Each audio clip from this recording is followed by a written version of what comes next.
ఏదైతే పాత బస్తీ ఓల్డ్ సిటీలో చార్మినార్ దగ్గర ఉన్న ఏదైతే కార్ బ్లాస్ట్ సంభవించిందో, ఏదైతే ఆ స్థలంలో ప్రస్తుతం మనం అక్కడే ఉన్నాము.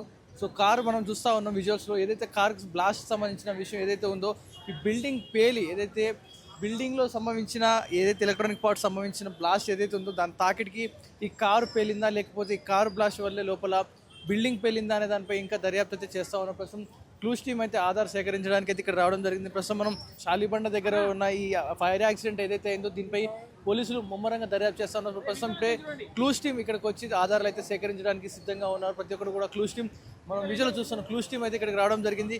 కానీ ఏదైతే మనం కార్ చూస్తూ ఉన్నామో, ఈ కార్ ఏదైతే ఉందో ఈ కారుకు సంబంధించి ఇంకా స్పష్టత రాలేదు. కారు ఎవరిది, ఎందుకు ఇక్కడ పెట్టారు, ఈ కార్ దేనికైనా వాడారా అంటే ప్రస్తుతం జరుగుతున్న ఈ బాంబ్ బ్లాస్ట్ అయితే ఢిల్లీలో కార్ బాంబ్ బ్లాస్ట్ తర్వాత ఇప్పుడు హైదరాబాద్లో ఇలాంటి సినారియో కనపడంతో దీని వెనక ఏమైనా ఉగ్ర కుట్ర ఉందా, లేకుంటే నిజంగానే లోపల గ్యాస్ లీక్ అయిపోయి ఏమైనా పేలిందా అనే దానిపై పోలీసులు ఎంక్వైరీ చేస్తూ ఉన్నారు. ప్రస్తుతం క్లూస్ టీమ్ అయితే ఇక్కడికి రంగంలో దిగి వీటన్నిటి కూడా క్లూస్ సేకరిస్తూ ఉన్నారు. ఎందుకంటే ఇప్పుడు హైదరాబాద్ అంతా కూడా హై టెన్షన్ వాతావరణంలో ఉంది. ప్రతిదీ కూడా క్షుణ్ణంగా పరిశీలిస్తూ ఎప్పుడు ఏం జరుగుతుందనే దానిపై హై టెన్షన్ వాతావరణం నెలకొంది. ఉగ్ర కుట్ర నేపథ్యంలో హైదరాబాద్ని కాపాడుకునే విధంగా అయితే పోలీసులు